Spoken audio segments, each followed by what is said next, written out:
आज की चर्चा है परीक्षा की तैयारी। परीक्षा की तैयारी पाठ्यक्रम में पर प्रवेश लेते शुरू हो जाती है। उसी समय तुमको परीक्षा ली जाती है, तुम्हारी रिटन भी होती है, वाइवा भी होता है। और जैसे जन्म के साथ मृत्यु जुड़ी हुई है, ऐसे ही परीक्षा भी जुड़ी हुई है तुम्हारे साथ। परीक्षा की पृष्ठभूमि में हमारी वह प्रक्रिया है जिसने आधार पर हम परीक्षा देते हैं। कैसे देते हैं? पाठ्यक्रम से देते हैं। सिलेबस, करिकुलम और पाठ्य वस्तु, टेक्स्ट बुक्स, पढ़ने की पुस्तक। बड़े सिंपल से एबीसी के फॉर्मूला बताऊंगा तुमको, तुम उनको आज सुन लोगे और न लिख पाओ तो कोई बात नहीं, परंतु तुम इसकी जो सीडी डीवीडी बना करके तुम इसको सुनना। फिर हमारे अध्यापक, प्राध्यापक, हमारा शैक्षणिक वातावरण और इसके बाद हमारी परीक्षा की पद्धति, हमारे प्रश्न पत्रों का ढंग, मूल्यांकन की पद्धति, हमारे बीच बीच में होने वाले टेस्ट, इन सब चीज़ों से गुजरने के बाद हमारी अंतिम परीक्षा आती है, मुख्य परीक्षा, जो अभी आप देने जा रहे हैं, फर्स्ट सेमेस्टर की परीक्षा। ये जो इस वाले सेमेस्टर की परीक्षा, मुख्य परीक्षा में इतने सारे घटक आते हैं: पाठ्यक्रम, पाठ्य वस्तु, प्राध्यापक, शैक्षणिक वातावरण, परीक्षा की पद्धति, प्रश्न पत्रों का ढंग, मूल्यांकन की पद्धति, बीच बीच में होने वाले टेस्ट, इन सब चीज़ों से, इन 8 चीज़ों से गुजरने के बाद आपको परीक्षा से के फेस करना पड़ता है। परीक्षा में सबसे बड़ी चीज़ जो है वो है मेमोरी। मेमोरी, अगर हमारी स्मरण शक्ति नहीं है तो क्या फ़ायदा, हम कुछ नहीं कर सकते भाई। बड़ी कोशिश करते हैं, याद तो आ रहा है पर तो समझ में नहीं आ रहा। नज़दीक नज़दीक तो चले जाते हैं, स्ट्राइक कर देते हैं, इधर चले जाते हैं, इधर चले जाते हैं, पर नहीं आता। दूसरा है हमारी समझ, हमारी अंडरस्टैंडिंग। मेमोरी के साथ साथ अंडरस्टैंडिंग भी होना चाहिए। और तीसरी बात है स्किल। स्किल जिसको प्रतिभा कहते हैं, जो स्किल आपको योग्यता मिली है, वो योग्यता आपके अंदर होनी चाहिए। अगर प्रैक्टिकल एग्ज़ाम है, हमने कितनी स्किल सीखी है, हमारे अंदर कितना हुनर पैदा हुआ है। और थ्योरेटिकल एग्ज़ाम है तो हमारे लिखने की स्किल, जो भी कुछ हमने प्रैक्टिकल किए हैं उसके माध्यम से हमने क्या सीखा।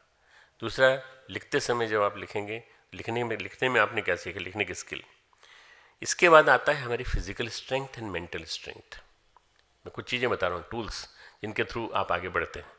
फिजिकल स्ट्रेंथ, मेंटल स्ट्रेंथ, शारीरिक ताकत, मानसिक ताकत, और कितनी दृढ़ता के साथ हम झटके झेल पाते हैं। झटके झेलना भी एक प्रकार की सामर्थ्य है। ये जो बीच बीच में हमको झटके मिलते हैं वो हम झेल पाते हैं कि नहीं। हमारा इंटरप्रिटेशन, हमारी ओरिजिनलिटी, हमारी क्रिएटिविटी, प्रश्न को समझने का तरीका, परीक्षा को समझने का तरीका, परीक्षा के चैलेंज को समझने का तरीका, इंटरप्रिटेशन, हमारी ओरिजिनलिटी, हमारी क्रिएटिविटी, इन सब के साथ हमारे कितना विकास हुआ है, इसी का फाइनल मूल्यांकन होने जा रहा है। How much you have developed, how much evolution has occurred in you, ये इसका एग्जामिनेशन है। नहीं साहब, आप क्या बात कर रहे हो, एग्जामिनेशन में तो पेपर आता है, हम उसको कर देंगे, कोई दिक्कत नहीं। नहीं, एक मात्र पेपर नहीं है। मैं जब बताने जा रहा हूँ 1 घंटे के अंदर, बहुत ज़्यादा चीज़ें हैं इसमें। हमने उत्तर पुस्तिका में क्या लिखा है और परीक्षक के सामने क्या बोला है, हम तभी सही साबित होंगे जब हमारी प्रैक्टिकल परीक्षा के वाइवा, इन सब चीज़ों में हम सफल हों। और हमारी परीक्षा पद्धतियाँ हर जगह कुछ ऐसी हैं कि लिखित पुस्तिकाओं पे हमारा वेटेज ज़्यादा है। कहीं कहीं वाइवा का महत्व दिया जाता है, कहीं कहीं लिखित को, परंतु लिखित परीक्षाओं पे वेटेज हमारा ज़्यादा है। सबसे ज़्यादा ज़रूरी है हमने पाठ्यक्रम को कितना समझा, सिलेबस को, करिकुलम को कितना समझा। सिलेबस को, करिकुलम को समझ करके आगे बढ़ना है, एक एक करके। पाठ्यक्रम का सांचा, पाठ्यक्रम का रूप, आकार, पाठ्यक्रम का विभाजन यूनिट्स में, क्रेडिट के हिसाब से, यूनिट के हिसाब से, क्रेडिट के हिसाब से। और पाठ्यक्रम में निर्देश है कि प्रश्न इस ढंग से पूछे जाएंगे, ये हमने समझा कि नहीं। ज़्यादातर लोग पाठ्यक्रम समझ ही नहीं पाते जब तक एग्ज़ाम आता है तब तक। और जब क्वेश्चन पेपर आता है चिल्लाते हैं आउट ऑफ कोर्स है, आउट ऑफ कोर्स है, जोर से चिल्लाने लगता है आउट ऑफ कोर्स है। अरे आउट ऑफ कोर्स तब होगा जब तुमने कोर्स समझा होगा। कोर्स ही नहीं मालूम तो आउट ऑफ कोर्स कैसे बोल देते हो। पाठ्यक्रम को समझे हो तो आउट ऑफ कोर्स की समस्या नहीं होगी। सिलेबस में यूनिट वाइज, क्रेडिट वाइज मुख्य मुख्य बिंदु रखे होते हैं, और इन मुख्य मुख्य बिंदु जो लिखे होते हैं इनको तुम्हें ध्यान से समझ लेना चाहिए। इसलिए एक बार एग्ज़ाम आने के पहले सब परीक्षा, सब सब्जेक्ट्स के तुम सिलेबस को एक बार निगाह से देख लो, क्या क्या हो सकता है, क्या क्या आ सकता है। इसमें पाठ्यपुस्तक के अलावा जो इसके अलावा, पाठ्यपुस्तक के अलावा जो दूसरी चीज़ है वो रेफरेंस बुक है, और है उनसे जुड़े हुए अन्य जर्नल्स जो प्रकाशित होती हैं। जब हम प्राइमरी में होते हैं, जूनियर स्कूल में होते हैं, हाई स्कूल में होते हैं, इंटर कॉलेज में होते हैं, तो कोई दिक्कत नहीं आती। जब वहाँ से हम कॉलेज में आते हैं, डिग्री कॉलेज में या पीजी कॉलेज में, तो वहाँ पर क्या होता है, वहाँ तो बंदी बंधाई पुस्तकें होती हैं, सिलेबस होता है। यहाँ तो इमेजरेबल अमाउंट ऑफ एक्सपोजर है। यहाँ आपने वहाँ तो क्या है, फिजिक्स की किताब है, मैथमेटिक्स की किताब है, आप पढ़ ली, बस उसका एग्ज़ाम दे दीजिए। पुस्तकें मिल जाती हैं, और आजकल तो गेस्ट पेपर मिलते हैं, कुंजियाँ मिलती हैं। हमारे ज़माने में तो ये भी नहीं था। हमारे ज़माने में तो टेक्स्ट बुक हुआ करती थी, जो हमने पढ़ा, बीएससी फर्स्ट ईयर किया हमने, और बीएससी फर्स्ट ईयर करने के बाद वही हमारा सर असेसमेंट एग्जामिनेशन होता था। पीएमटी नहीं होता था मेरे ज़माने में। वो इतना स्ट्रिक्ट एग्ज़ाम होता था, पूरे प्रांत का एक होता था, और उसमें जो पास हो जाते थे, जो अच्छे नंबर लाते थे, उनको तुरंत इमीडिएट एडमिशन मिल जाता था, मेडिकल, इंजीनियरिंग, जहाँ भी जाना हो। अब पैटर्न बदल गया, नीट आ गया, और न जाने कितनी कितनी तरीके आए, ट्रिपल आईटी आ गई, न जाने क्या क्या चीज़ें आ गई। इंटर कॉलेज के बाद अब डिग्री कॉलेज में जब एडमिशन लिया, तो पुस्तकें मिल जाती हैं, उसको पढ़ लेते हैं, ये सिलेबस है। लेकिन डिग्री में जाते हैं, यूजी पीजी में जाते हैं, तो सिलेबस बंधे बंधा मिल जाता है पूरा। हाई स्कूल में किताब मिलती है, यहाँ सिलेबस मिलता है। सिलेबस अनलिमिटेड है, अनलिमिटेड, और उसमें वेरिएशन बहुत होता है। वेरिएशन बहुत होता है, ए टू जेड बहुत सारी चीज़। वेरिएशन में होता है कि बोर्ड का जो दायरा है उसके हिसाब से सीबीएसई अपना बनाता है, तो वो 10th 11th 12th पास हो जाते हैं। उत्तराखंड बोर्ड का अपना है, वो पार कर। पर यूनिवर्सिटी का दायरा जो होता है, वो एक ही प्रदेश में कई विश्वविद्यालय होते हैं। इन सब विश्वविद्यालयों के पाठ्यक्रम में कुछ न कुछ कहीं ना कहीं भिन्नता होती है, पर वो बिल्कुल अलग अलग तरह के पैटर्न होते हैं हर एक के। यहाँ का उत्तराखंड टेक्निकल यूनिवर्सिटी का, यहाँ का और अहमद रंजन बहुगुणा विश्वविद्यालय, इन सब के पैटर्न अलग अलग होंगे, कहीं कोई सिमिलरिटी नहीं होगी। एक विश्वविद्यालय का पाठ्यक्रम दूसरे विद्यालय के पाठ्यक्रम जैसा तो होता है, लेकिन जितना नहीं होता। वैसा जैसा तो होता है, पर जितना नहीं होता, ज़्यादा कम भी हो सकता है।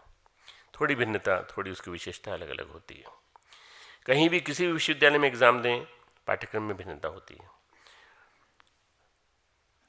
एक ही विषय जैसे साइकोलॉजी का पाठ्यक्रम है, तो इन सभी में सिलेबस थोड़ा अलग अलग हो जाता है। पाठ्यक्रम का जो विभाजन है, उसके मूल बिंदु क्या है? पाठ्य वस्तु का निर्माण होना है। विद्यार्थियों में कुछ विशेष कल्टिवेट करने के लिए, विशेष विकसित करने के लिए पाठ्यक्रम का ढांचा हम लोग बनाते हैं, और शिक्षक ने जो पढ़ाया है, विद्यार्थी ने जो पढ़ा है, परीक्षक या प्रश्न पत्र का जो निर्माता है, वो आपको नहीं जानता, आपका रिश्तेदार नहीं है। क्या पढ़ा, क्या पढ़ाया, उसका परिचय होता है पाठ्यक्रम से। He knows only syllabus. जो एग्जामिनर है, जिसने पेपर बनाया है, वो केवल सिलेबस को जानता, तो आपको नहीं जानता, और आप सिलेबस को नहीं जानते। तो आप सिलेबस को नहीं जानते तो फिर कैसे पेपर दोगे भाई? इसलिए सिलेबस को जानो, डेप्थ में जानो, अच्छी तरह से पहचानने की कोशिश करो। ना तो वो शिक्षक को जानता है, ना विद्यार्थी को जानता है, ना क्लासरूम से परिचित है, ना उसको देव मालूम है, ना संस्कृति मालूम है, ना विश्व मालूम है, ना विद्यालय मालूम है। उसको तो केवल ये मालूम है कि मुझे इसके पैसे मिल रहे हैं पेपर के बनाने के, और मैं पेपर बना के दे रहा हूँ इनको। तो वो अपने सिलेबस के आधार पर देता है। सिलेबस देते हैं हम उनको, उसके आधार पर क्वेश्चन बनाते हैं। इसलिए कई दृष्टि से देखा जाए तो पाठ्यक्रम का महत्वपूर्ण है, महत्व है।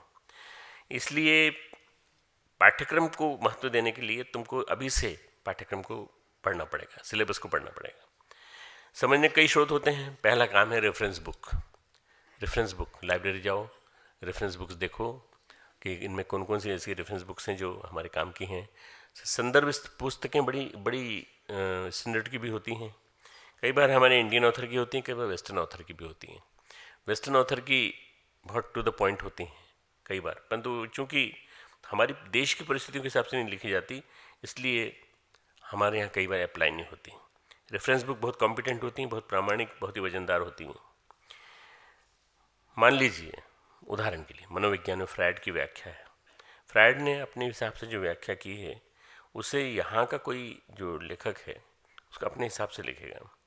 उसने जब लिखा था तब नहीं सोचा था कि हमारी किताबें किसी क्लासरूम में पढ़ी जाएंगी। उसने तो ये थोड़ी टेक्स्ट बुक थोड़ी लिखी थी, उसने तो रेफरेंस बुक बना दी, एक किताब बना दी अपने अपने कंसेप्ट के आधार पर। उसकी रोज़मर्रा की जो फाइंडिंग थी, निष्कर्ष थे, उसको उन्होंने लिख दिया।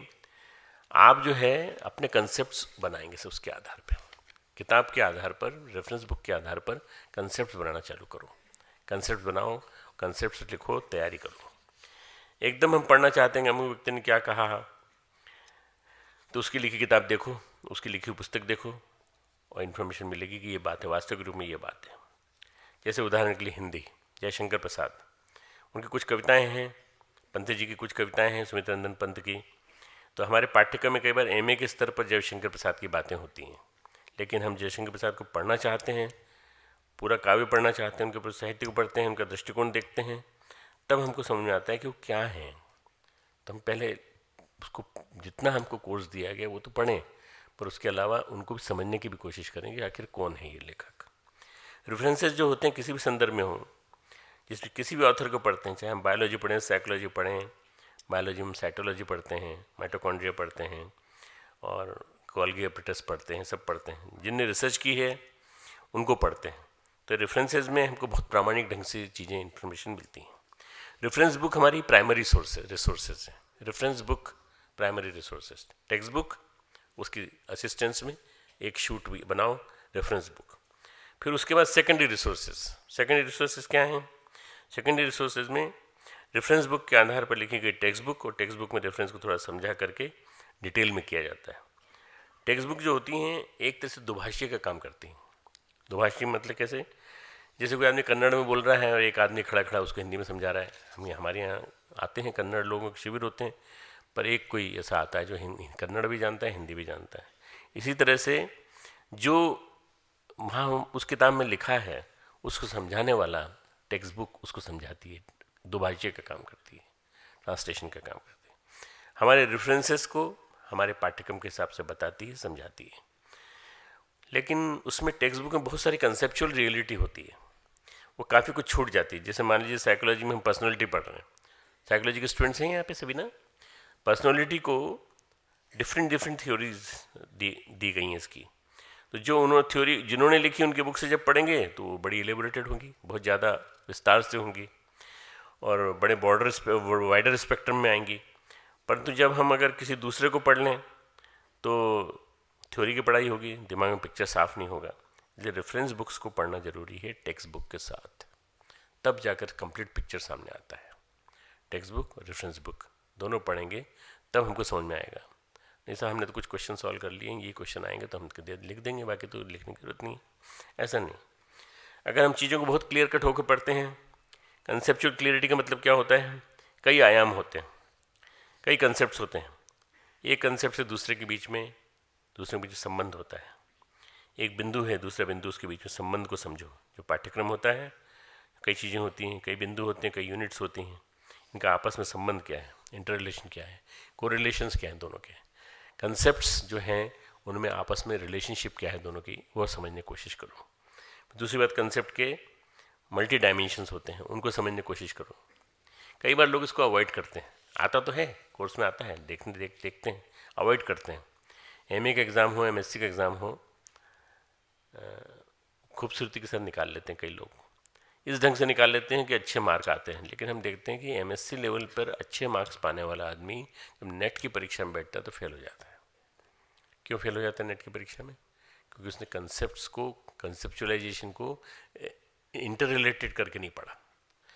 जो दो सूत्र थे उन दोनों का आपस में एक दूसरे के साथ जोड़ा नहीं। एमए के लेवल पे अच्छे नंबर, नेट एग्ज़ाम में गड़बड़ी, आपके लिए भविष्य में नेट एग्ज़ाम बहुत काम का है।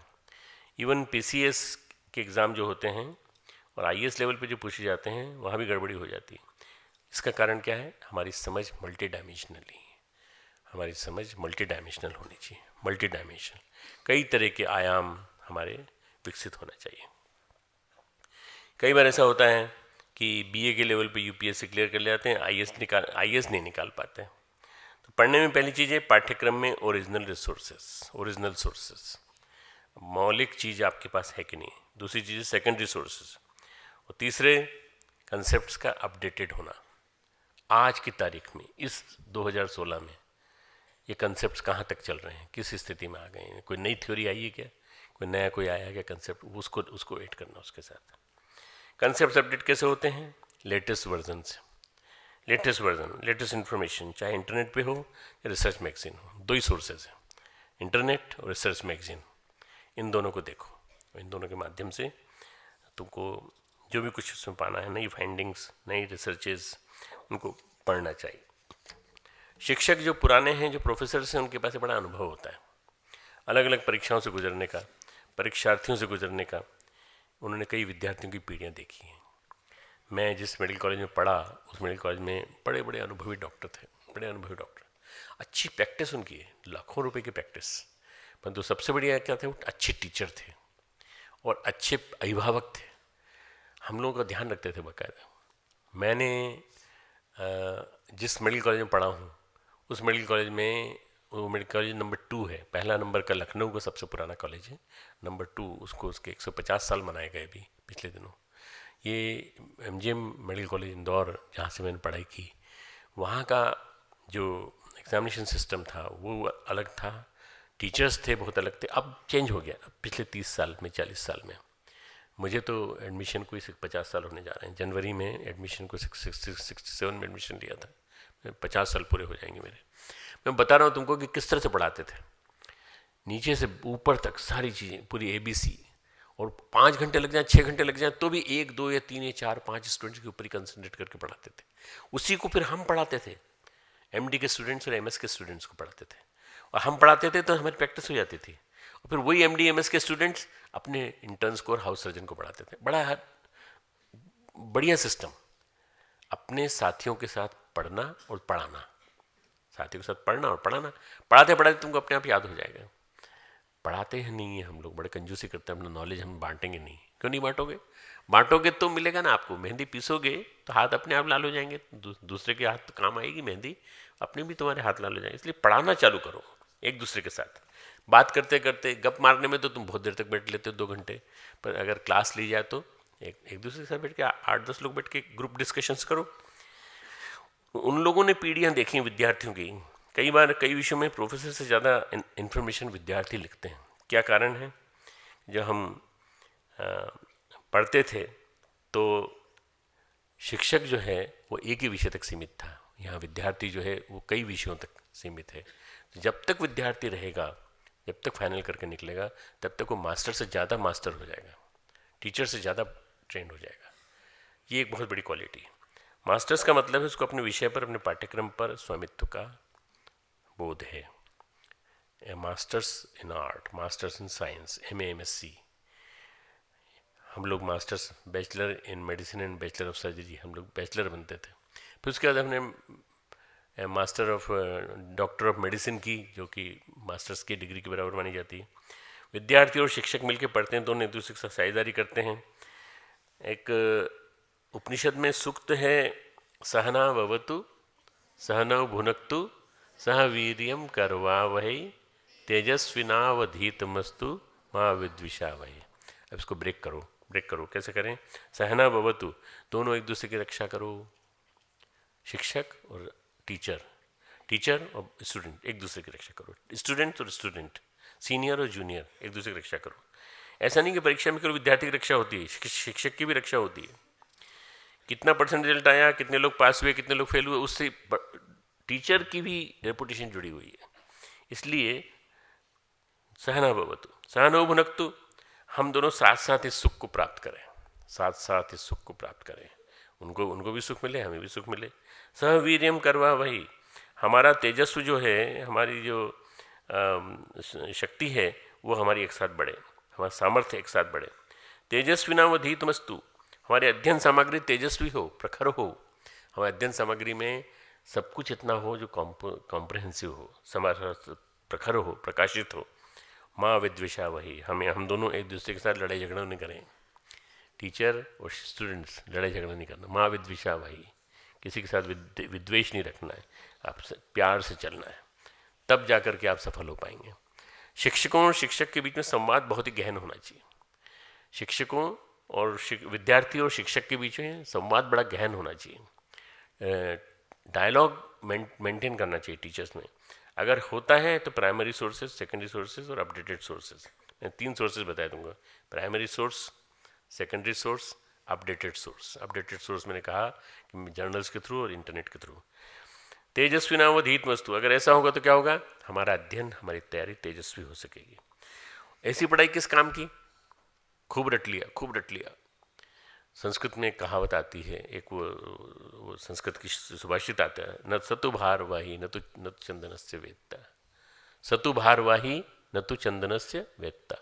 जो गधे के ऊपर चंदन लाद दो, चंदन लकड़ी का बोझ है, उसको बेचारे को नहीं अच्छा नहीं लगता कुछ भी, उसका तो बोझ लगता है। चाहे उसके ऊपर वो लकड़ी डाल दो, चाहे कत्थे की लकड़ी डाल दो, चाहे आम की लकड़ी डाल दो, कोई फर्क नहीं पड़ने वाला उसको, क्योंकि उसको चंदन की खुशबू से मतलब ही नहीं है, चंदन की सुगंध से, चंदन की कीमत से कोई मतलब ही नहीं है, उसके ऊपर तो रखा हुआ। ऐसे ज्ञान ढोने वाले लाखों करोड़ों व्यक्ति भारत में नहीं बल्कि पूरे विश्व में फैले हुए हैं। ज्ञान बहुत है पर वो व्यवहार में नहीं उतर पाता, ज्ञान बहुत है पर वो कहीं काम ही नहीं आता, उनके काम ही नहीं आता। इसलिए रटने से कोई कोई ज्ञान नहीं आएगा। किससे आएगा? जब तक उसको आप प्रैक्टिस में नहीं उतारेंगे। शिक्षा हो या विद्या, उसको आत्मसात किया जाना चाहिए, उसके भार वहन करने की बात नहीं सोचना चाहिए। कंसेप्ट जो हमने सीख ली हैं उनको मेमोराइज करेंगे, समझेंगे और उसके जीवन के विविध पहलुओं पर उपयोगिता समझने की कोशिश करेंगे। जो कंसेप्ट हम समझें, चाहे साइकोलॉजी हो, चाहे धर्म विज्ञान हो, चाहे वो योग विज्ञान हो, हमने जो योग सूत्र पढ़े हैं, इन योग सूत्रों को हम उतारने की कोशिश करेंगे, जीवन में समझाएंगे। बात इतनी साफ सुथरी होनी चाहिए कि हमारी चीज़ें, दुनिया की चीज़ें किस काम आएंगी। हमारे पढ़ने के ढंग, हमारी पढ़ाई करने का तरीका। पढ़ाई के ढंग में ये हुआ कि हम पुस्तक के रेफरेंसेज, टेक्स्ट बुक के अपडेटेड कोर्सेज के जो साथ चल रहे हैं कि नहीं, हमारा करिकुलम जो है उसके सोर्सेज कैसे यूज़ करते हैं, हम पढ़ते कैसे हैं, और जो पढ़ने का तरीका है उसमें सबसे महत्वपूर्ण चीज़ है मेमोरी। पढ़ो ऐसा जो याद रह जाए। कैसे कैसे पढ़ें? पढ़ो, कई बार पढ़ो, 3-4 बार पढ़ जाओ और उसके बाद रिपीट करो, फिर रिपीट करो। मैं जो पढ़ता हूँ, याद करता हूँ, मैं लेक्चर्स भी तैयार करता हूँ, तो बाहर जाता हूँ तो मैं नोट्स नहीं रखता सामने, पर तुम लोगों के लिए चूँकि स्पेशलाइज्ड लेक्चर्स होते हैं इसलिए मैं इन नोट्स को सामने रखता हूँ। मेमोरी बहुत ज़्यादा ज़रूरी है, मेमोरी, स्मरण शक्ति। जो पॉइंट डिस्कस किए गए, जो हमारे सोर्सेज हमको बताए गए, टीचर ने बताया, रिसोर्सेज ने बताया, इन सब को हम याद कर लें। और मेमोरी याद करने के तरीके होते हैं। कुछ चीज़ों को याद कर लीजिए, शुरू का वर्ड याद कर लीजिए, उससे तुरंत याद आ जाएगा। ABCD ऐसे एनोनिम्स होते हैं, जो वर्ड्स के जो निम्स होते हैं, उनको याद करने से कई बार दूसरी चीज़ भी याद आ जाती है, साइड रेफरेंसेस भी याद आ जाते हैं। जब तक हम परीक्षा में उसको लिख न दें तब तक हमको भूलना नहीं है।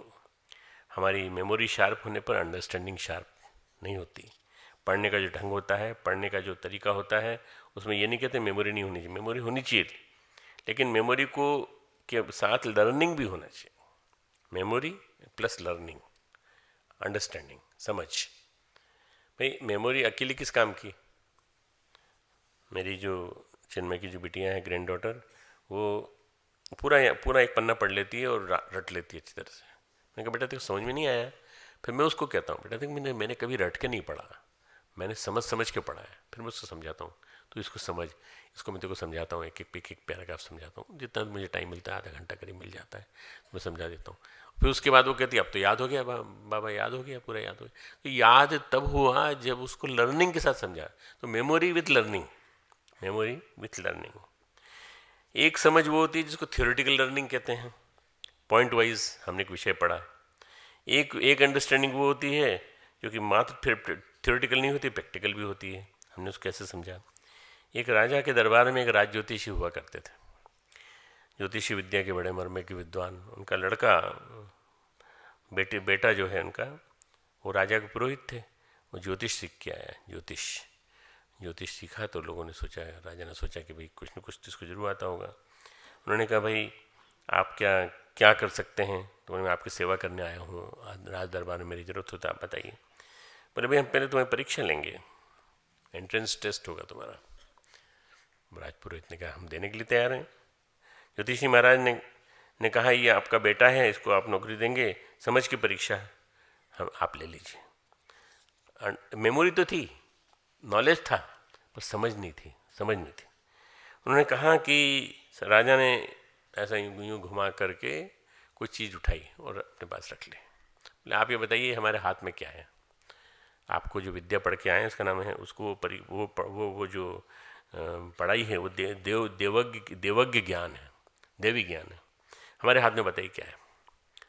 तो उन्होंने कहा कि आपके हाथ में एक गोल गोल चीज़ है। बिल्कुल सही है, बिल्कुल गोल गोल चीज़ है। मुट्ठी में क्या रखा है, ये नॉलेज का विषय है। राजा ने क्या किया, चुपचाप जो है वो हाथ में कुछ चीज़ें खींच के अपनी मुट्ठी में रख ली। ज्योतिषी पुत्र, अब बताओ हमारी मुट्ठी में क्या है। ज्योतिषी पुत्र ने गणना की कि इस समय इस हिसाब से राजा की कुंडली को देखते हुए, राजा के ग्रह नक्षत्रों को देखते हुए क्या होना चाहिए इसके हाथ में, तो गोल चीज़ होनी चाहिए। हाँ गोल है, गोल की वस्तु में उसमें एक छेद भी है बीच में। तो बोले कि अच्छा ये भी सही है, आपकी बात बिल्कुल सही है, पर ये है क्या। भाई तुम सही कह रहे हो, गणना लगाई तुमने, समझ का उपयोग किया, पर ज्योतिषी का जो बेटा आया था, वो जो पढ़ के आया था, उन्होंने कहा कि साहब मुझे ऐसा लगता है चक्की का पार्ट है आपके हाथ में। अब इतना बड़ा चक्की का पार्ट बिना दिखाई दिए कैसे हाथ में रखे बैठा है वो, तो अकल नहीं थी, ये अकल नहीं थी कि इसको कोरिलेट कर पाए दोनों चीज़ों को। नहीं, चक्की का पार्ट। बोले भाई फिर से पढ़ के आओ, तुम ज्योतिष ज्ञान फिर से पढ़ो, तुमको नहीं आता, तुमने कोरिलेट नहीं कर पाए, तुमने अपना गणित तो लगा दिया, तो उसके बाद तुम आगे फाइनल कंक्लूजन पे गलत पहुंचे। गणना तक तो थ्योरेटिकल कंसेप्ट सही थे, ज्योतिषी की फाइंडिंग भी सही थी, वस्तु गोल गोल थी, वस्तु के अंदर छेद भी था, कुछ नहीं था, एक छोटा सा लोहे का गोला था, उसके अंदर छेद था, बस उन्होंने हाथ में रख लिया, उठा लिया, वहीं पर रखा था। कुछ ऐसा होगा चक्की के पार्ट में भी ऐसा होता है, चक्की का पार्ट मुट्ठी में कैसे आएगा, जरा सोचो, चक्की का पार्ट मुट्ठी में कैसे आएगा। ये इतनी अकल उनको नहीं थी, श्रीमान जी को, जो नए नए ग्रेजुएट होके आए थे ज्योतिष विज्ञान में। तो मेमोराइज किया कंप्यूटर ने, मेमोरी हमने याद कर ली, पर उसको अंडरस्टैंड नहीं किया। मेमोरी के साथ लर्निंग बहुत ज़्यादा जरूरी है, मेमोरी के साथ लर्निंग बहुत ज़्यादा जरूरी है, उसको समझना जरूरी है। समझ नहीं आएगी तो आप कैसे आप बोल पाओगे, लिख पाओगे। अब मैं आज इस जब एक लेक्चर को तैयार कर रहा था, मेरे दिमाग में आया कि तो क्लास, ये एग्ज़ाम शुरू होने, ये पढ़ाई शुरू होने के पहले मुझे सब बताना चाहिए तुमको, तो मैं अगली बार से पढ़ाई शुरू होने के पहले बता दिया करूँगा ये सब चीज़ें, तो शायद टेस्ट हो जाएगा, फिर उसके बाद एग्ज़ाम की बात करूँगा। कंप्यूटर ने मेमोराइज़ किया, कोई खास बात की फ़र्क नहीं। कंप्यूटर इंसान में एक ही अंतर है, क्या है, कंप्यूटर के साथ मेमोरी तो है, अंडरस्टैंडिंग नहीं है। मेमोरी असीम है, 3 GB, 10 GB, 3 TB, परंतु उसके बाद क्या है, अंडरस्टैंडिंग है, आपने कुछ डाला उसमें, नहीं अंडरस्टैंडिंग नहीं है, क्वेश्चन का जवाब नहीं दे पाएगा।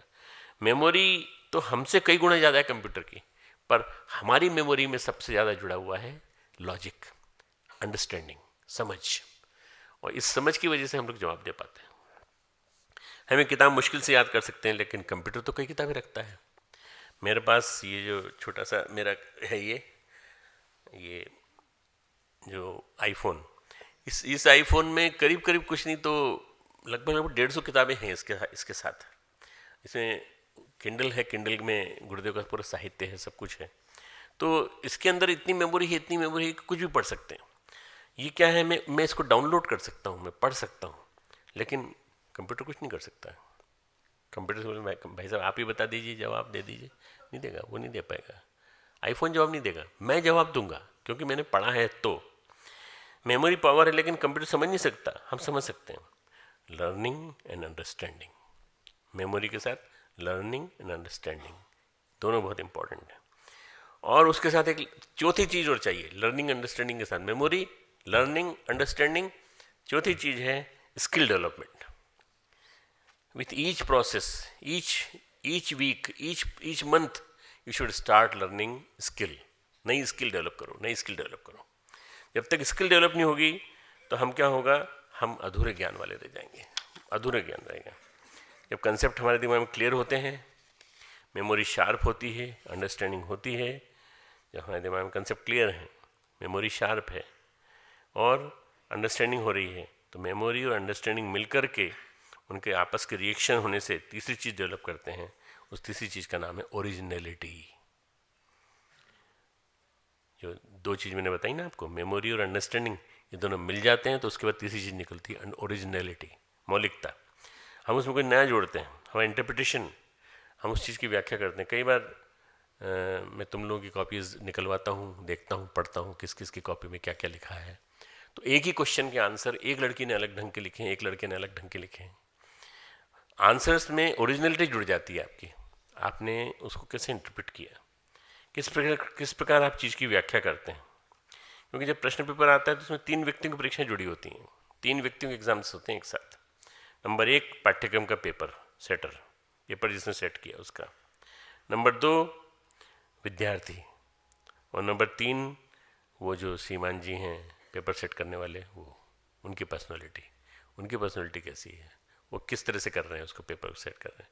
तो श्रीमान एग्जामिनर, पेपर सेटर, एग्जामिनेशन का पेपर सेटर, और नंबर 2 विद्यार्थी, और नंबर 3 वो टीचर जिसने उसको पढ़ाया था, जिस सब्जेक्ट को पढ़ाया था उसको। ये तीनों की परीक्षा होती है। प्रोफेसर योग्य हैं, बीच में संवाद अच्छा है, मेमोरी अच्छी है, अंडरस्टैंडिंग अच्छी है, तो क्वेश्चन पेपर बिल्कुल बढ़िया ढंग से सॉल्व हो जाएगा।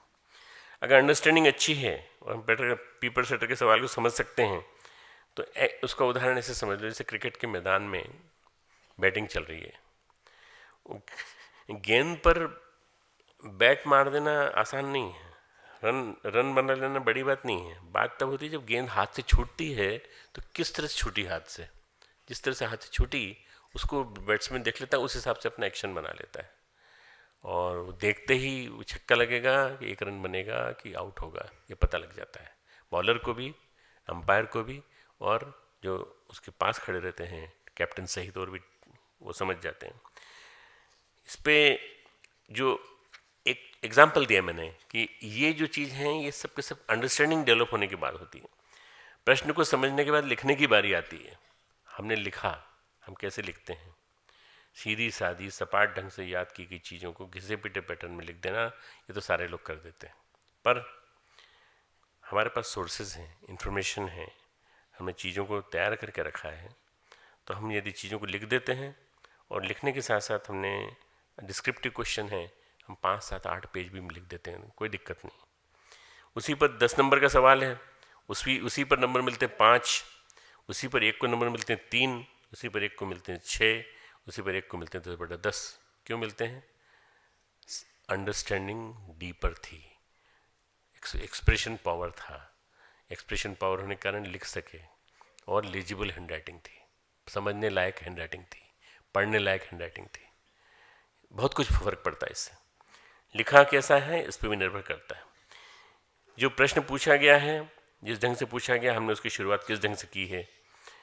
अब कई बार क्या होता है, हम कंफ्यूज हो जाते हैं, पहले कौन सा क्वेश्चन आंसर करें, पहले ये वाला करें, पहले ये वाला करें, सब आते हैं। उसमें क्या होता है कि 2 छूट जाते हैं, फिर 2 छूट जाते हैं, ये भी आता है, ये भी आता है, ये भी आता है। जो लिखना है, आंसर शीट आपके पास आ गई, किसको क्या करना है। कभी कभी तो परीक्षार्थी भी एक जैसे होते हैं, मतलब प्रश्न बनाने वाला, परीक्षा लेने वाला कई बार नहीं भी हो सकते हैं, तो उसको प्रश्न पत्र और आंसर शीट दोनों को समझना होता है। प्रश्न पत्र को भी समझो और आंसर शीट को भी समझो, और क्या करें, कितने स्टेप्स में, कितने हेडिंग्स में, कितने क्लियर कट पॉइंट्स में, कितने स्टेप्स में, कितने हेडिंग्स में, कितने क्लियर कट पॉइंट्स में अपने आंसर को लिखना है, कि कौन कौन सी चीज़ को अंडरलाइन करना है, ताकि एग्जामिनर की निगाह में एकदम कैची हो जाए, किस किस को हाईलाइट करना है हाईलाइटर से, ये बिल्कुल क्लियर हो जाए।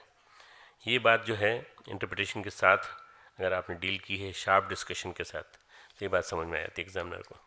एग्जामिनर के पास टाइम ज़्यादा नहीं होता, वो जब पढ़ता है तो वो क्लियर हैंड राइटिंग देखता है, और देखता है कि किसने कितना स्पष्ट रूप से लिखा है। 8 पेज लिखे, 9 पेज लिखे, इससे कोई मतलब नहीं। 3 पेज में भी, 4 पेज में भी कोई बात समझाई जा सकती है। क्लियर कट हेडिंग है, रेफरेंसेस प्रॉपर हैं। कई बार जो विद्यार्थियों ने रिसर्च पेपर, रिसर्च जर्नल्स पढ़ रखे हैं, उनके रेफरेंसेस दे रखे हैं। रिसर्च पेपर ये कहता है इस प्रश्न के ऊपर ये रिसर्च पेपर है, इस प्रश्न के ऊपर ये रिसर्च जर्नल है, मैंने इनको भी देखा, इनमें ये लिखा हुआ है। एक रेफरेंस दे दीजिए, एक रेफरेंस रिसर्च पेपर का, एक रेफरेंस रिसर्च जर्नल का, और एक आध कोई ऐसा जो अपडेटेड रिसोर्सेज हो उनका, यदि इंटरनेट से लिया है तो इंटरनेट का वो देते हुए, क्लू देते हुए, या यहाँ पर गूगल से लिया है मैंने। अगर ऐसा होता है तो विद्यार्थी के साथ एग्जामिनर सोचता है इसमें दम है, इस आदमी में दम है, इस लड़के में दम है, इस लड़की में दम है, इसकी क्रेडिट मिलनी चाहिए पूरी की पूरी। तो उसमें लिखने का तरीका जो होता है, उसमें ओरिजिनलिटी, क्रिएटिविटी और इन्फॉर्मेशन, 3 चीज़ें हैं कि नहीं, ओरिजिनलिटी, क्रिएटिविटी एंड इन्फॉर्मेशन। जो भी आंसर तुमने दिया है उसमें ओरिजिनलिटी है कि नहीं, मौलिकता है कि नहीं, क्रिएटिविटी है कि नहीं, डर्रे का तो सब लिखते हैं, आपने जो लिखा है उसमें इन्फॉर्मेशंस हैं कि नहीं। और ये विद्यार्थी और जो अध्यापक है, जो एग्जामिनर है, उनके बीच में एक बाइंडिंग क्रिएट हो जाती है, एक बाउंडिंग बन जाती है, मतलब एक बॉन्ड बन जाता है दोनों के बीच में, और मुग्ध कर देता है एग्जामिनर को जो कॉपी चेक करता है। कई बार हम समझ नहीं पाते इस बात को। जब शुरुआत में विश्वविद्यालय की परीक्षा आरंभ हुई हमारे यहाँ, तो हमने क्वेश्चन पेपर का ढंग थोड़ा अलग था। फर्स्ट बैच में हमने क्या किया कि पहले शॉर्ट आंसर क्वेश्चन, हमने 5 शॉर्ट आंसर क्वेश्चन के बजाय ऑब्जेक्टिव क्वेश्चन रखने चालू कर दिए। फिर डिस्क्रिप्टिव क्वेश्चन रखे। ऑब्जेक्टिव क्वेश्चन में एक क्वेश्चन था योग डिपार्टमेंट में, उसमें जवाब था कि ये कंसेप्ट किसने कहा है, उसके कई आंसर थे। अब उसमें एक आंसर था ABCDEFG, बस, मतलब मैं नाम नहीं ले रहा हूँ उस आंसर का।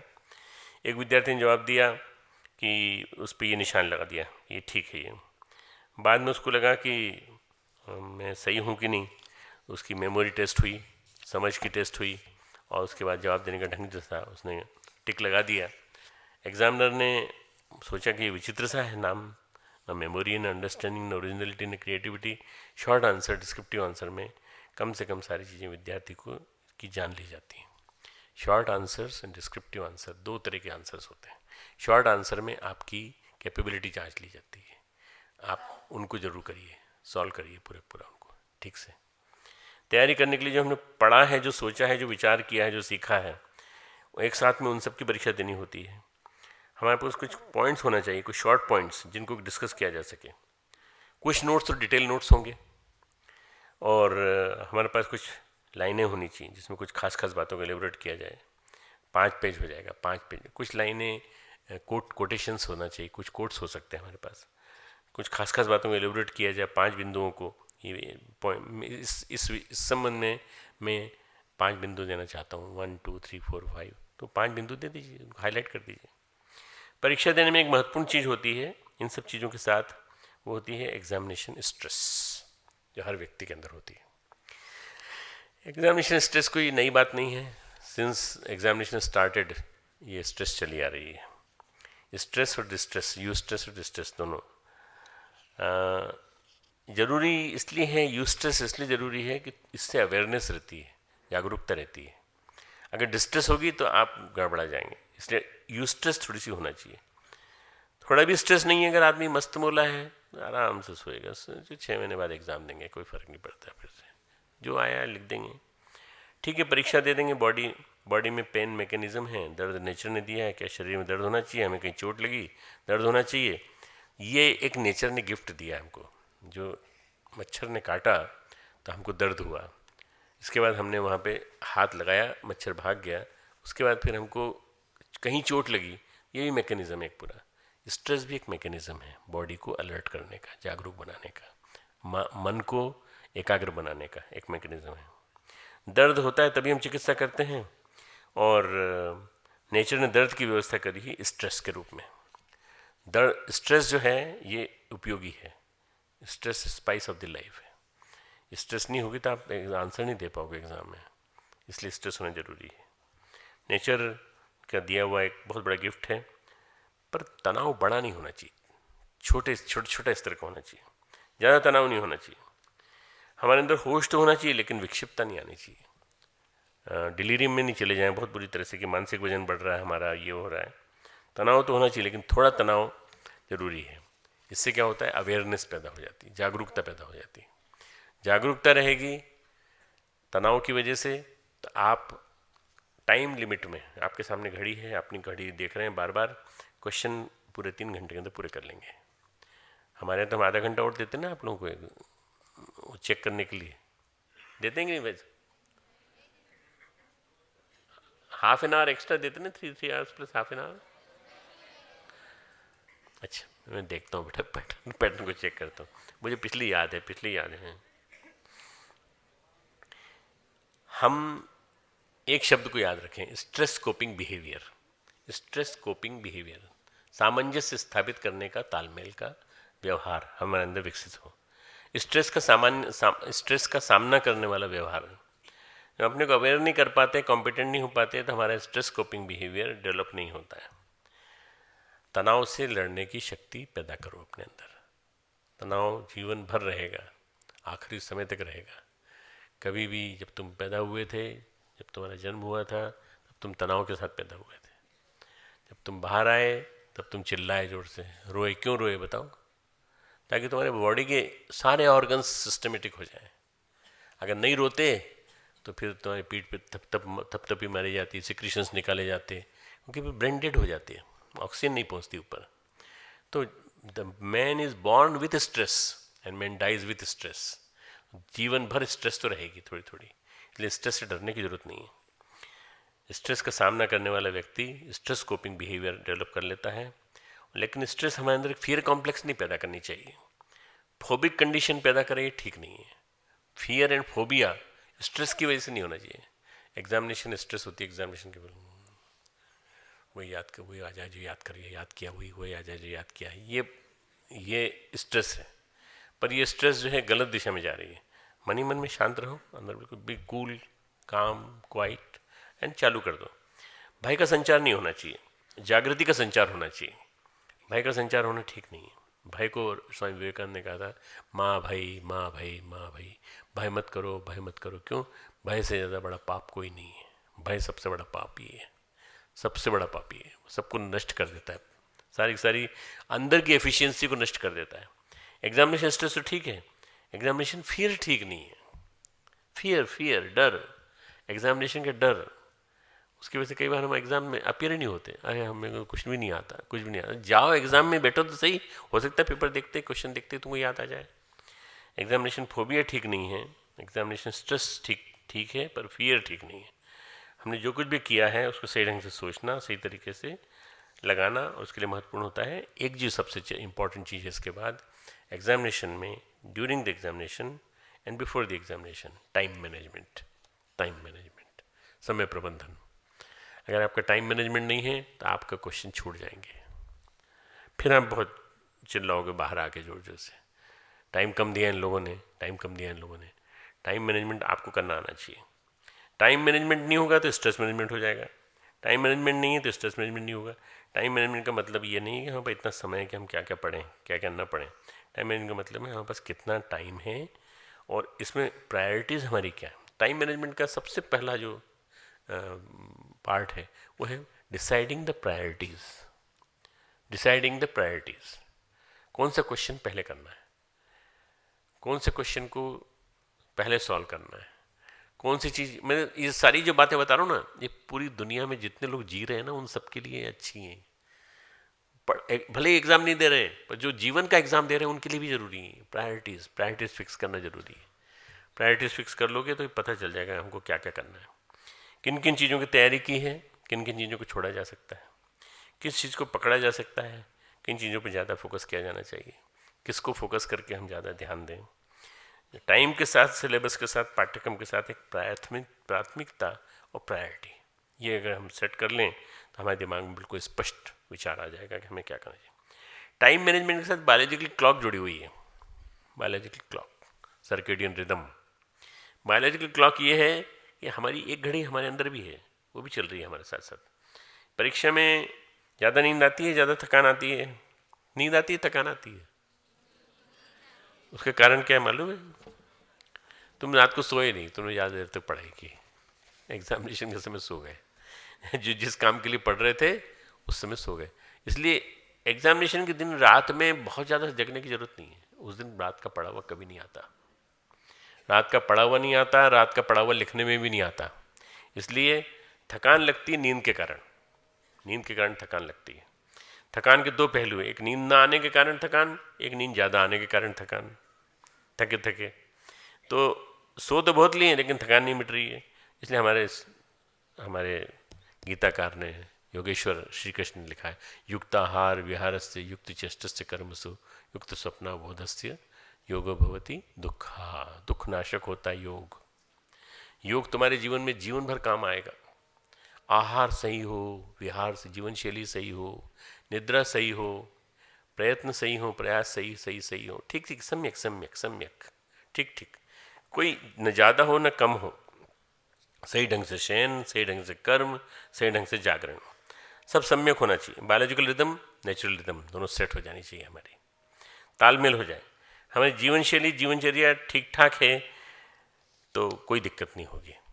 हम 10 घंटे पढ़ते हैं, एग्जामिनेशन के समय ऊँघाई आ रही है, सबसे सही समय यही पढ़ने का है, अभी पढ़ लो, उस समय सो जाना। 10 घंटे तो पढ़ा था लेकिन लिखते समय थकान आने लगती है। सो रहे हैं, ऐसा उपद्रव वाला काम नहीं करना चाहिए। बायोलॉजिकल क्लॉक को डिस्टर्ब नहीं करना चाहिए। बायोलॉजिकल क्लॉक तुम्हारी यथावत रहे। तुम 8 घंटे सोते थे, 6 घंटे सो, चलो, परंतु इससे कम मत करो। 4 मत करो, 5 मत करो, 3 मत करो। रात भर जगे हुए चले आ रहे हैं, बिल्कुल ऐसे ऊँगते ऊँगते चले आ रहे हैं। क्या लिखोगे? लिख नहीं पाओगे, तुम्हें शक्ति नहीं है, एनर्जी नहीं, तुम्हें एनर्जी लेवल तुम्हारा बहुत कम होगा। तो आहार भी, खाना भी नहीं खाते, ये सोच के खाना खाने से नींद आती है तो नहीं खाएंगे। खाना भी खाओ रेगुलर, जिस जैसे खाते हो, मतलब उसमें कोई कॉम्प्रोमाइज़ मत करो। एग्जामिनेशन जो होता है पिछले 4 महीने 6 महीने से जो हम पढ़ रहे हैं, उसी का ही सेमेस्टर का निष्कर्ष है पूरा। बहुत बड़ी पढ़ाई नहीं है। 4 महीने 6 महीने से जो पढ़ रहे हो, उसी का निष्कर्ष कंक्लूजन है। एग्जामिनेशन का मतलब क्या है? स्टडी को कंक्लूड करना। Examination means concluding the studies of this 6 months, और अपने लेबर को कंक्लूड करना। कुछ तो कंक्लूजन निकलेगा, कुछ तो होगा तुम्हारे पास। ऐसा तो हो नहीं सकता कि तुम बिल्कुल नहीं पढ़ा हो। तुमने अपने पाठ्यक्रम को आपने सही ढंग से जाना, रिसोर्सेज आपके सही रहे, सोर्सेज आपने सही ढंग से ढूंढे, अंडरस्टैंडिंग, लर्निंग, मेमोरी, मैं तो बहुत सारे वर्ड दे दिए मैं तुमको। मेमोरी दे दिया, अंडरस्टैंडिंग दे दिया, स्ट्रेंथ दे दी, लिविंग ये स्टाइल दे दी, सब कुछ, इंटरप्रिटेशन, अपने पर विश्वास। सबसे ज़्यादा ज़रूरी है लास्टली आत्मविश्वास। अगर आत्मविश्वास नहीं है तो कोई फायदा नहीं। आत्मविश्वास हमारे अंदर से 2 चीज़ छीन लेता है। एक सुरक्षा का भाव छीन लेता है, सिक्योरिटी, फीलिंग ऑफ सिक्योरिटी, और एक छोड़ देता, एक छीन लेता है निश्चितता, सर्टेनिटी। ये 2 चीज़ चली जाती हैं। जिसके अंदर होता है आत्मविश्वास, उसका सेल्फ कॉन्फिडेंस होता है, हाँ पढ़ के आए, हम कर लेंगे, हम कर लेंगे। 2 चीज़ें नहीं होती, आत्मविश्वास ना हो तो 2 चीज़ें जरूर होती हैं, अनिश्चितता और असुरक्षा। और क्या होगा? क्या करेंगे? कैसा होगा? आत्मविश्वास का एक सरलतम रूप है, सरलतम रूप बता रहा हूँ, ईश्वर विश्वास।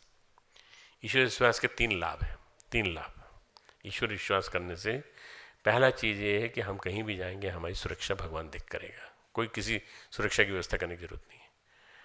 दूसरा लाभ ये है कि आप स्वस्थ रहेंगे, कभी बीमार नहीं होंगे। बीमार हो भी गए तो भगवान देख रेख करेगा, तकलीफ नहीं होगी, परेशानी नहीं होगी, स्ट्रेस में नहीं आओगे कभी। और तीसरा ये कि हमेशा एक छोटी सी मुस्कान आपके चेहरे पर रहेगी, हमेशा, कभी आप परेशान नहीं होगे। ये 3 लाभ इतने अच्छे हैं ईश्वर विश्वास के, आलस्य और अकर्मण्यता जो है उससे दूर ले जाते हैं ये आपको। ईश्वर विश्वास कर्मठता का प्रतीक है, कर्मठता, अंदर से एक जोश आ जाए। हमारी प्रार्थनाएं, अपने कर्म के साथ जो प्रार्थनाएं जुड़ी होती हैं, हमने जो काम किया है, जो मेहनत की है, हमने उसके साथ प्रार्थनाएं और जोड़ दी, वही प्रार्थनाएं हमारे कर्म को परिपूर्ण करती हैं। मैं ऐसे बच्चों को जानता हूँ, मेरे साथ भी जो पढ़ते थे, कि उस दिन खास कर वो हनुमान जी के यहाँ नारियल फोड़ना और वो तेल चढ़ाना, दुनिया भर कर्मकांड करते थे, और साल भर पढ़ते नहीं थे, तो कुछ नहीं होने वाला। हनुमान जी को जरूरत नहीं नारियल की, ना उनको उसकी तेल की जरूरत है। किसकी? क्या करने से करे, होगा क्या? उनके पास पहुंचेगा भी नहीं वो, तो तुम्हारा पैसा और खर्च होगा अननेसेसरी। ये नहीं करना है आपको। क्या करना है? ईश्वर, उस अदृश्य सत्ता पे, परब्रह्म की सत्ता पे विश्वास। भाई वो है तो हमारे अंदर की जितनी कैपेबिलिटी है, योग्यता है, उसको निकाल के बाहर कर देगा। प्रार्थना एक स्पिरिचुअल हीलिंग है, आपके मन को इतना शांत कर देती है प्रार्थना। जब एग्जामिनेशन टेबल पे बैठो तो जब तक पेपर आता है तब तक प्रार्थना कर लो, मन ही मन, अंदर ही अंदर ध्यान कर लो, आंख बंद करके थोड़ी देर के लिए, बस तुम्हारे अंदर इतनी बढ़िया डिवाइन स्पार्क आ जाएगा, एक डिविनिटी आ जाएगी। एक प्रकार की स्पिरिचुअल थेरेपी है, और हम निश्चिंत रहते हैं, आश्वस्त रहते हैं। अब जो आएगा पेपर हम करके दिखा देंगे, विश्वस्त रहते हैं। हमारे जीवन में एक आध्यात्मिक टच है, तो क्या होता है कि एक स्थिरता बनी रहती है, बेचैनी नहीं होती, घुटन नहीं होती, घबराहट नहीं होती। घुटन, बेचैनी, घबराहट जो निरंतर चली आ रही है एग्जामिनेशन में, हॉल में घुसने के बाद से कंटिन्यूस, वो खत्म हो जाती है। चाहे वाइवा देने गए तो भी, वाइवा में भी सबसे बड़ी बात है एग्जामिनेशन में हमारी मेंटल रिदम का बने रहना बहुत ज़रूरी है। मेंटल रिदम अगर नहीं बनी रही, रिदम यानी लय, गति, बायोलॉजिकल रिदम के साथ साइकोलॉजिकल रिदम नहीं होगी तो बड़ी दिक्कत हो जाएगी। तो टाइम मैनेजमेंट, एग्ज़ाम से पहले और ड्यूरिंग द एग्जामिनेशन, और उसमें पैटर्न, परीक्षा का पैटर्न, लास्ट प्रश्न पहले भी कर सकते हैं, कोई दिक्कत नहीं। 1 2 3 4 5 प्रश्न हैं, 5 प्रश्न को पहले कर लो, तुमको सरल लगता है तो नहीं सब वो तो सीरीज़ में तो ऐसे लिखा हुआ है 1 2 3 4 5, अरे वो लिखा हुआ है पर आप चौथे नंबर का पहले कर लो, तीसरा नंबर का ज़्यादा कठिन लगता है तो दूसरे नंबर कर लो। कोई पैटर्न कोई ज़रूरी नहीं है, कोई क्रम नहीं होता। विद्यार्थी अपने कॉन्फिडेंस को, अपनी स्किल को, अपनी स्ट्रेंथ को सही ढंग से, सही तौर तरीके से प्रस्तुत कर सके। बायोलॉजिकल रिदम, साइकोलॉजिकल रिदम, ये हमारी जैविक लय है, जीवन शैली है, इस मानसिक लय को एडजस्ट करो। लास्ट पॉइंट, लय, जो रिदम में बता रहा हूँ। जब ध्वनि में लय होती है तो संगीत होता है। अब जैसे ये ध्वनि जो है ना, ये जो शब्द बना है लय, हारमोनी, उससे हारमोनियम बना है। बजा के दिखाओ।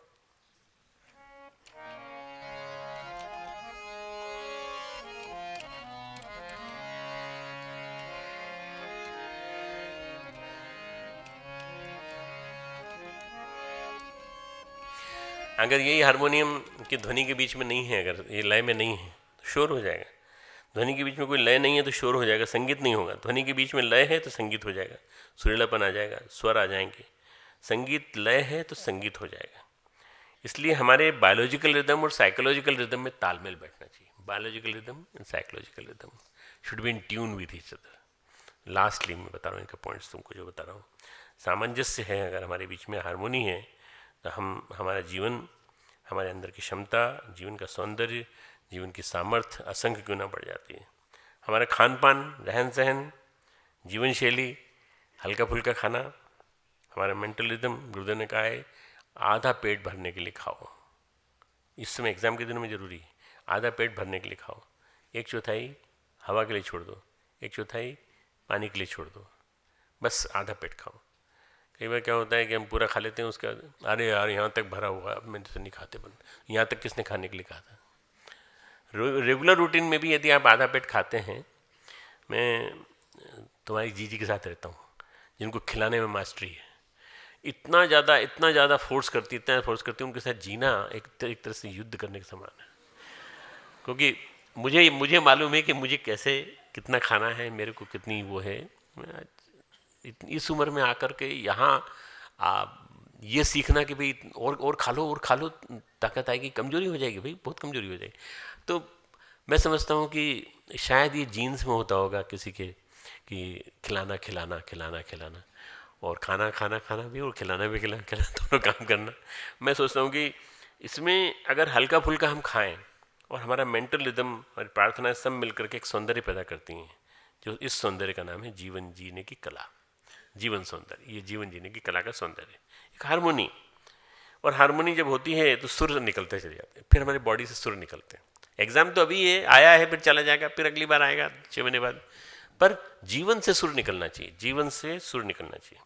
परीक्षा में, उत्तर पुस्तिका में हमारा बौद्धिक सौंदर्य उभर कर सामने आता है, हमारी intellectual beauty, it should come out. Intellectual beauty अगर सामने आती है तो हम वास्तव में सब कुछ समझ जाते हैं, सारी चीज़ों का सौंदर्य होता है। हमको अपने जीवन में कई चीज़ सुंदर लगती हैं, एग्जामिनेशन सीट पर हमने जो अपनी विद्वत्ता, अपनी प्रतिभा का सौंदर्य प्रदर्शित किया है वो सबसे महत्वपूर्ण है। हमने एग्जामिनेशन टेबल पर जो लिखा है बैठ करके विद्वत्ता, प्रतिभा, अगर वो सही समझ रहे तो उसके सौंदर्य से एग्जामिनर भी मंत्रमुग्ध हो जाता है। और हम भी, हमारी मानसिक और शारीरिक लय बनी रहे। अब मैं लास्ट में ब्रीफ कर रहा हूँ एक साथ, हमारी मानसिक और शारीरिक लय बनी रहे, टाइम मैनेजमेंट बना रहे, प्रायोरिटी मेकिंग की जानकारी आपको बनी रहे, प्राथमिकता का निर्धारण, ड्यूरेशन ऑफ द एग्जामिनेशन लिखने में भी टाइम मैनेजमेंट, प्रायोरिटी दोनों महत्वपूर्ण है। किसको सबसे पहले, किसको सबसे बाद में, ये क्रम नहीं, ये आपको डिसाइड करना है। अगर तैयारी मजबूत है, परीक्षा मजबूत है तो परिणाम अच्छा होगा। तैयारी अच्छी है, परीक्षा मजबूत है, और मैंने जितने टिप्स दिए हैं इन टिप्स का तुमको ख्याल रहेगा तो तुम्हें बहुत बहुत इस निश्चिंता का मूल मंत्र है कर्मण्येवाधिकारस्ते मा फलेषु कदाचन। फल की चिंता मत करो, पास होगे तुम निश्चित रूप से, पर इंटेंसिटी तुम्हारे काम की कम हो जाएगी जब तुम कहोगे कि मेरा पेपर सबसे बेस्ट जाना चाहिए।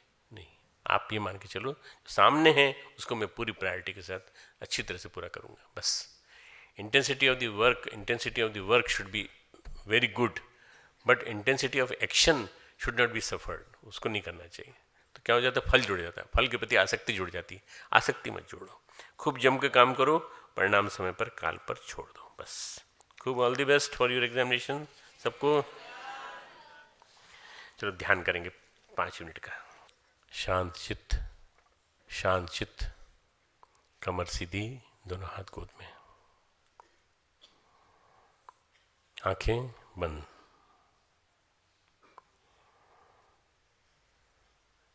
धीरे धीरे सांस लेते हुए स्वयं को आने वाले एग्ज़ाम के लिए तैयार करना है। हम शांत बने रहेंगे, कहीं भी जरा सा भी तनाव में नहीं आएंगे कभी भी। ये भाव मन में रखते हुए मन ही मन, मैं तो बोलूँगा पर आप मन ही मन मेरे साथ दोहराएंगे गायत्री मंत्र, है ना। ओम भूर्भुवः स्वः तत्सवितुर्वरेण्यं भर्गो देवस्य धीमहि धियो यो नः प्रचोदयात्। ओम भूर्भुवः स्वः तत्सवितुर्वरेण्यं भर्गो देवस्य धीमहि धियो यो नः प्रचोदयात्। ओम भूर्भुवः स्वः तत्सवितुर्वरेण्यं भर्गो देवस्य धीमहि धियो यो नः प्रचोदयात्। शांत, चारों तरफ शांति। सारा संसार रिदम के आधार पर चल रहा है, लय के आधार पर, गति के आधार पर। गत्यात्मकता है, लय लय है, इसलिए इतना बड़ा सौंदर्य प्रकृति का हमें दिखाई पड़ता है। पहाड़ हैं, ग्लेशियर्स हैं, बर्फ है, गंगा वहाँ से बह के निकल के आती है। जब ग्लेशियर पिघलते हैं तो गंगा का पानी नीचे आता है उतर के। उस गंगा के किनारे हम लोगों का बैठा होना एक संयोग नहीं है, सौभाग्य है, बहुत बड़ा सौभाग्य। उस सौभाग्य को सराहें, प्रार्थना करें कि हमें जो ये शांति कुंज में रहने का मौका मिला है, यहाँ आने का जो मौका मिला है, उसको हम किस तरह से ज़्यादा जिसका लाभ ले सकते हैं। देखते देखते समय निकल जाएगा, 6 महीने निकल जाएंगे, 1 साल निकल जाएगा, 2 साल निकल जाएंगे, 3 साल निकल जाएंगे, 5 साल निकल जाएंगे, पर ये समय वापस लौट के नहीं आएगा। परम पूज्य गुरुदेव, परमन्य माता जी की चेतना, सूक्ष्म चेतना, हरियाली से भरा हुआ, वाइब्रेशन से भरा हुआ वातावरण, सूक्ष्म कंपन सारे जगत में जैसे हैं, उसी तरह से सप्तऋषि क्षेत्र में तो विशेष रूप से यहाँ पर सप्तों ऋषियों के द्वारा गाए गए सामगान, वेद पाठ, जटा पाठ, घन पाठ, उन सब के स्वर गुंजायमान हो रहे हैं। जब भी हम चिंतन करते हैं तो वो सब हमें सामने दिखाई देने लगते हैं। ऋषियः मंत्र द्रष्टारः, ऋषि वो होते हैं जो मंत्र के दृष्टा होते हैं, मंत्र को देखते हैं। हम भी ऋषियों को भी देख सकते हैं, मंत्र को भी देख सकते हैं, यदि हम अपने मन को एकाग्र करना सीख लें, तन्मय करना सीख लें। ये कला यदि हमको आ जाए तो हमने जो पढ़ा है वो भी हमको दिखाई देने लगेगा। हम अपने मन को शांत रखें, कोशिश करें कि हमारे अंदर के वाइब्रेशंस और बाहर के वाइब्रेशंस, हमारी फिजिकल रिदम, बायोलॉजिकल रिदम और हमारी स्पिरिचुअल रिदम, दोनों में पारस्परिक तालमेल हो। हम सब कुछ कर सकें, सारा का सारा जो भी काम हमको दिया गया वो करने के लिए असंभव जो तुमसे अपेक्षाएं मैंने की हैं वो तुम सब कर सको। मुझे ऐसा लगे कि आज की क्लास सार्थक हुई।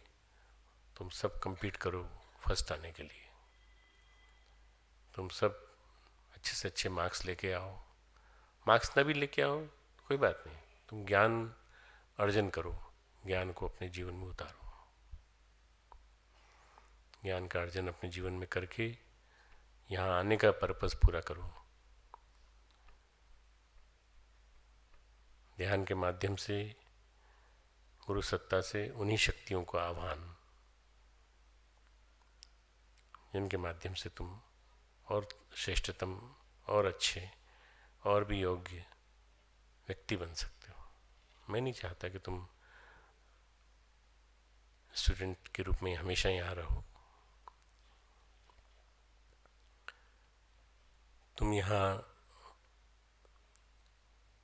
स्टूडेंट के रूप में जितने दिन रहना चाहते रहो, तब मन लगे तब तक रहो। जब तक तुम पढ़ना चाहो पढ़ो, जब तक तुम पढ़ाना चाहो तब तक पढ़ाओ। बाहर जाओ तो फिर इस सुगंधी को फैलाओ पूरी। मन हमेशा ट्यून रहे with Gayatri Kunj, Shanti Kunj, vibrations, यहाँ के कंपन तुम्हारे अंदर रहे, गूंजते रहे, निरंतर गूंजते रहे। मेरे साथ साथ बोलेंगे, ओम तमसो मा ज्योतिर्गमय, ओम तमसो मा ज्योतिर्गमय, ओम तमसो मा ज्योतिर्गमय, ओम असतो मा सद्गमय, ओम असतो मा सद्गमय, ओम असतो मा सद्गमय, ओम मृत्योर्मा अमृतम गमय, ओम मृत्योर्मा अमृतम गमय, ओम मृत्योर्मा अमृतम गमय। दोनों हाथों को रगड़ें। इस ध्यान से अर्जित जो ऊर्जा है उसको धारण करें अपने अंदर। प्रार्थना करें कि आज जो हमने सुना है वो हमारे जीवन के लिए एक मूल मंत्र बन जाए। मैं कोशिश करूँगा कि अगले तुम्हारे जो बैचेस आएंगे उनके लिए एक बुकलेट के रूप में बना दूँ इसको मैं। ये बुकलेट हमेशा उपलब्ध रहेगी। तुम इसके माध्यम से तुम्हारा पूरा टेन्योर तुम्हारा, उसमें भी तुमको ध्यान से पढ़ने में मदद मिलेगी। खूब खूब मंगल कामनाएं, खूब खूब आशीर्वाद। और लाइट्स ऑन कर दो। उस गुरु सत्ता को प्रणाम करें जिस गुरु सत्ता कृपा से ये हुआ। शांति पाठ हिंदी में होगा, वो भी यहाँ सुनाया जाएगा। उसके पहले गुरु सत्ता को नमन कर लेते हैं। ओम नमोस्तु अनंताय सहस्रमूर्तये सहस्रपादाक्ष शिरोरुबाहवे सहस्रनाम्ने पुरुषाय शाश्वते सहस्रकोटि युगधारिणे नमः। सहस्रकोटि युगधारिणे नमः।